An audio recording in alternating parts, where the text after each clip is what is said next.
Hola de nuevo, Infonauta. En esta ocasión te voy a mostrar dónde están los certificados digitales dentro de Google Chrome. Interesante, ¿verdad? ¡Comenzamos! Bueno, una vez dentro de Google Chrome, lo que hacemos es pulsar en los 3 puntos de la esquina superior derecha y aquí pulsamos sobre la opción Configuración. A continuación, en el menú que encontramos a nuestra izquierda, pulsamos sobre la opción Privacidad y Seguridad. Esto nos abrirá las opciones en la zona central del navegador.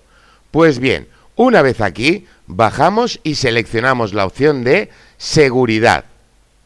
Y por último, bajamos hasta abajo, donde encontraremos la opción Gestionar certificados de seguridad, con lo que podremos importar, generar e incluso exportar nuestros certificados digitales dentro de Google Chrome.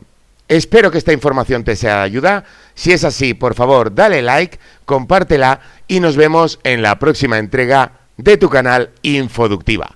¡Hasta pronto, Infonauta!